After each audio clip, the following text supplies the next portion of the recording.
گھبراؤ نہیں بابی، شبیر نے عیاری سے جواب دیا، ہم نے جان بوجھ کر جنگل کا راستہ اختیار کیا ہے تاکہ عام سڑک پر سے لوگ ہمیں دیکھ نہ سکیں اور کوئی آپ کو پریشان نہ کر سکے۔ ہم تھوڑی دیر میں اسٹیشن پہنچنے والے ہیں۔ موہنی یہ سن کر خاموش ہو گئی۔ تھوڑی دیر بعد تانگا اچانک رک گیا۔ شبیر نے ہوسناک لہجے میں کہا، پیاری اب اتر بھی آؤ، کب تک دل کو تڑپاتی رہو گی؟ تم نہیں جانتی ارمان اس وقت کا کتنے سالوں سے انتظار کر رہے ہیں۔ موہنی نے گھبرا کر دیکھا، چاروں طرف خوفناک جنگل سائیں سائیں کر رہا تھا۔ وہ سارے معاملے کو سمجھ گئی اور لجاجت سے بولی، شبیر میں نے تمہیں بھائی اور تم نے مجھے بہن بنایا ہوا ہے، کچھ شرم کرو اور اس مقدس رشتے کی کچھ لاج رکھو۔ مگر شبیر پر شیطان سوار تھا۔ اس نے جھٹکے کے ساتھ موہنی کو کھینچ کر تانگے سے اتارا اور دست درازی شروع کر دی۔ موہنی نے اس کے چنگل سے بچنے کی بہت کوشش کی اور پورے عزم کے ساتھ اپنی عزت بچانے کی تگ و دو کرنے لگی۔ اس نے رحم طلب نگاہوں سے تانگے والے کی طرف دیکھا، مگر اس کی نگاہوں میں بھی ہوس کے شعلے ناچ رہے تھے۔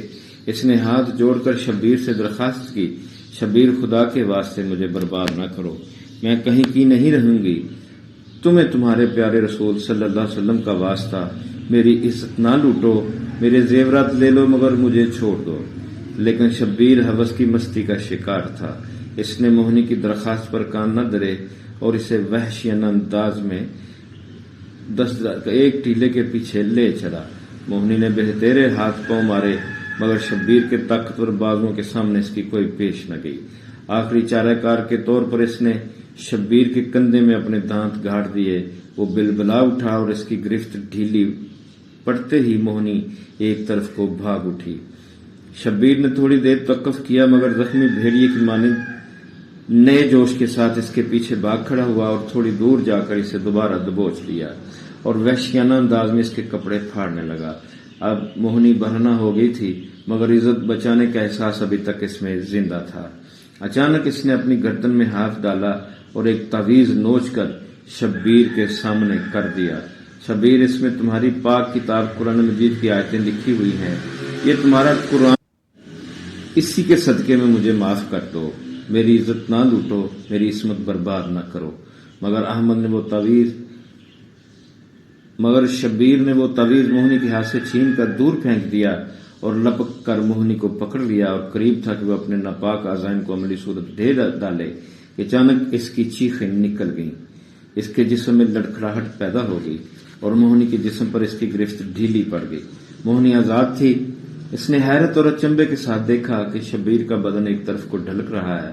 اس کی نظروں کے سامنے ایک لمبا سیاہ ناگ شبیر کی ٹانگ سے لپٹا ہوا تھا اور اس کی پنڈلی سے خون بہہ رہا تھا۔ تھوڑی دیر میں احمد شبیر تڑپ تڑپ کر ٹھنڈا ہو گیا۔ سانپ اپنا کام ختم کر کے جا چکا تھا۔ یہ منظر تانگے والے نے بھی دیکھا۔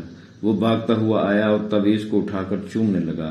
پھر اس نے اپنی چادر موہنی کے جسم پر ڈال دی، اس سے رو رو کر معافی مانگی اور اسے تانگے میں بٹھا کر واپس شہر کی طرف چل دیا۔ راستے میں موہنی نے بتایا کہ 7 سال سے میرے ہاں کوئی اولاد نہیں ہوتی تھی۔ میری ایک مسلمان سہیلی نے یہ تعویذ لا کر دیا تھا اور اس نے بتایا کہ اس میں سورہ یاسین اور 5 اور آیتیں چھپی ہوئی ہیں۔ موہنی عقیدت بھرے انداز میں برائے ہوئے لہجے کے ساتھ کہہ رہی تھی کہ اسے قرآن کی قوت کا اندازہ ہو گیا ہے۔ قرآن عزتوں کا محافظ ہے، یہ اس وقت دستگیری کرتا ہے جب سارے سہارے ٹوٹ جاتے ہیں۔ اتفاق سے 8 بجے والی ٹرین سے نند لال واپس آ گیا۔ وہ بڑا پریشان تھا کہ موہنی کہاں چلی گئی۔ اسے پتہ چل گیا تھا کہ شبیر اسے تانگے پر بٹھا کر کہیں لے گیا ہے، مگر کوئی اندازہ نہیں ہو رہا تھا کہ وہ کہاں گئے ہیں۔